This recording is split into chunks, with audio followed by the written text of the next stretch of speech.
أعوذ بالله من الشيطان الرجيم بسم الله الرحمن الرحيم. Assalamu alaikum. There's some things I'd like to say about the body, about the way our body, nervous system functions, and how that relates to our practice of Islam in the modern world.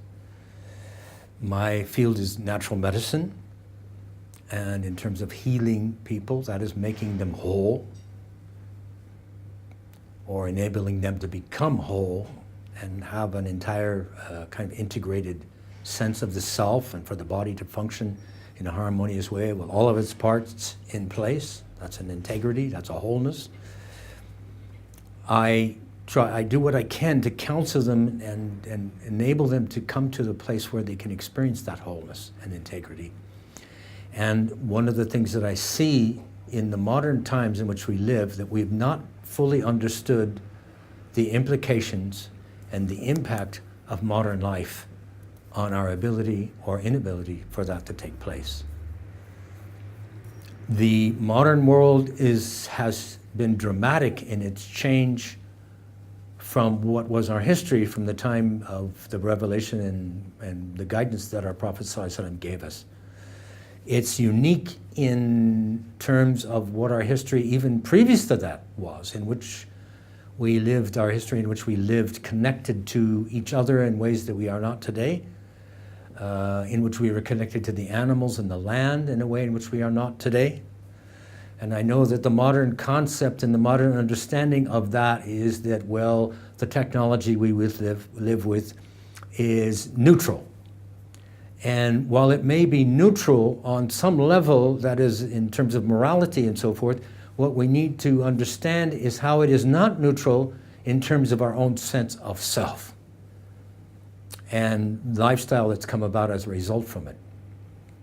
The automobile is an amazing machine. It's an amazing machine. It can take us very quickly, very long distance. But what we don't realize is that the way we were designed, our nervous systems that's designed at the base of our being, the unconscious part of our being that's concerned with survival, that drives the balance of our bodies, that controls the balance in our bodies, that brings thirst when we're thirsty and if we need water, that brings sleep, that brings wakefulness, that brings alertness, that brings us rest and activity, all of the things, that protection and defenses, that enables us to respond to things that would be harmful to us. All of this that's designed into us, it's a very, very complex system that relates and affects all of the hormonal systems, all of the circulations, all of our senses, all of the function of being alive, and all of the organs and everything that takes place in this enormous,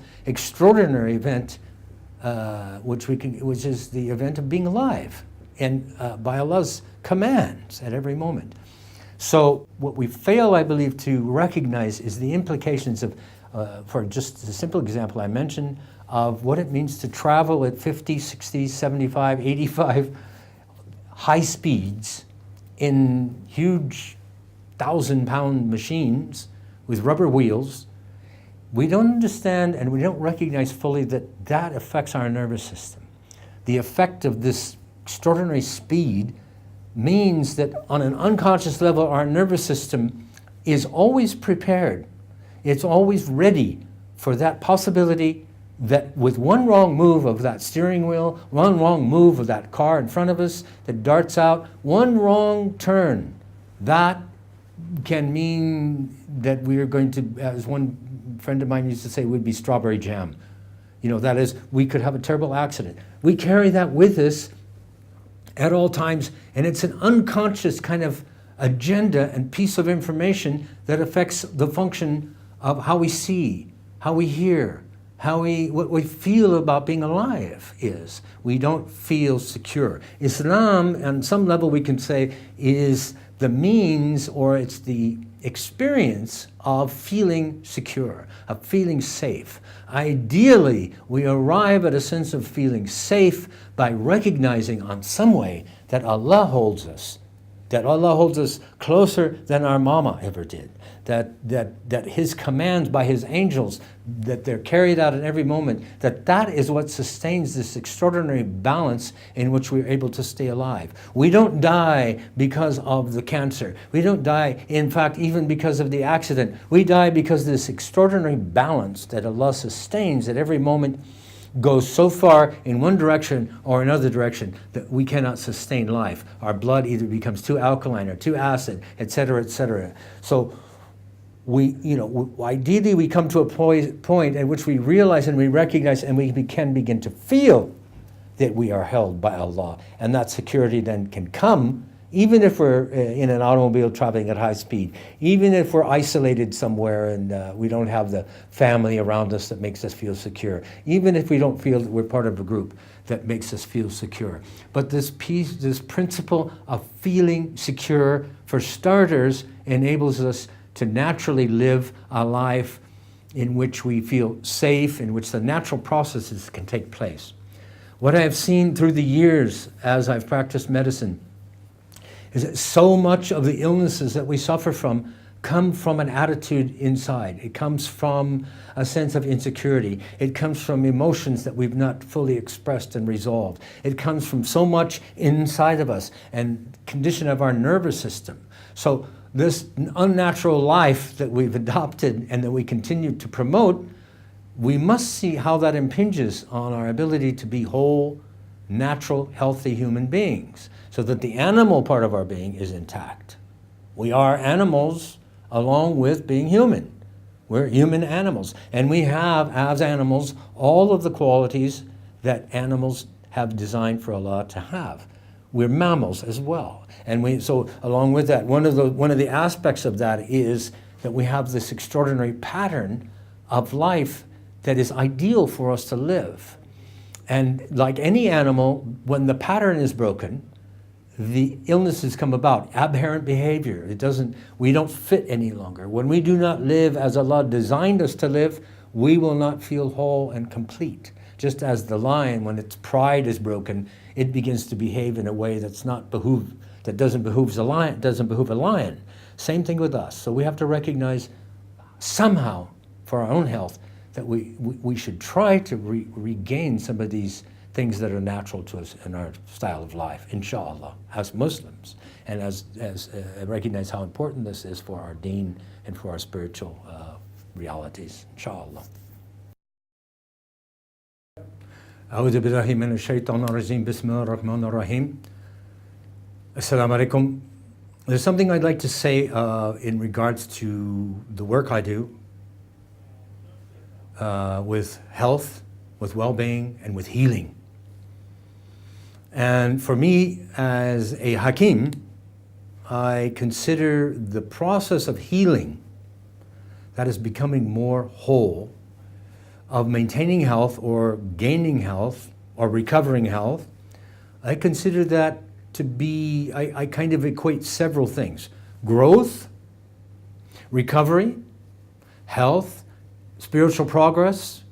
I consider all of these kind of equivalent one to the other in some way. So that when the Prophet ﷺ said, seek knowledge from the cradle to the grave, I consider that to be a natural inclination that Allah has built into us to learn, to seek knowledge. But I also recognize that when he said that, he meant knowledge of the self, knowledge of Allah, and not just more information. So I consider the natural inclination for growth, a life that's built into us, part of our natural life force, if you will.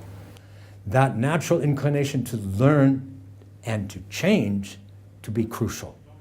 We cannot have growth without change.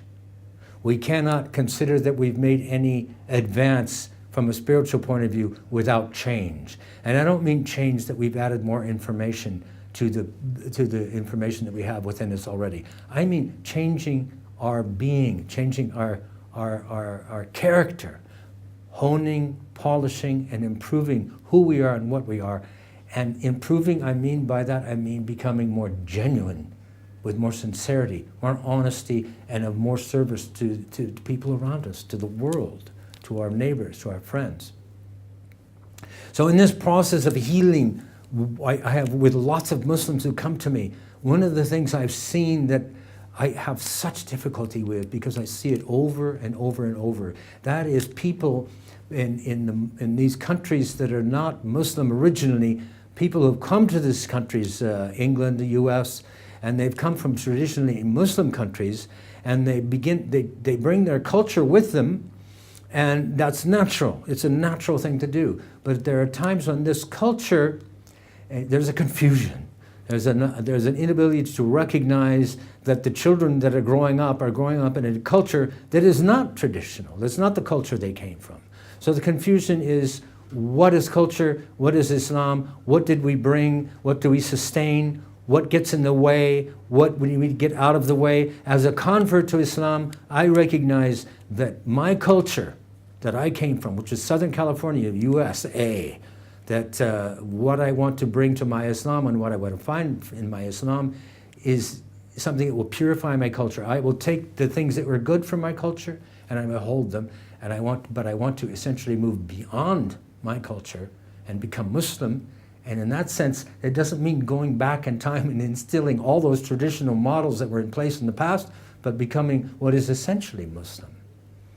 And so that I become Muslim in the sense that I have a character that it is closer to what the Prophet ﷺ's character was, that of generosity, that of kindness, that of having mercy as the source of our being and actions, and not being a cultural product. So what I want to say simply is that, and I know this, there's a process going on in which the things that are negative from cultures, that we find the way in which we let go of those and we embrace a kind of bare bones Islam, you can say, that enables us to be human beings and not, from any particular culture. But, there's a great deal of waking up that has to happen in that sense. There's waking up in the generation that immigrated to these countries to see that their children, if they've grown up in England, their children are English to a great degree. And the cultural things, there are a lot of negative cultural things, but there's a lot of cultural things that are not so negative, that their children have taken on and they inevitably will be living within, that have to be recognized. And I'm not saying that we become just liberal. It's not that simple. It's deeper than that. The key always is to go back to the elements and the principles of what it means to be a good Muslim. A good Muslim parent is one that has compassion and mercy and that listens to their children. And that's counsel I give to everyone.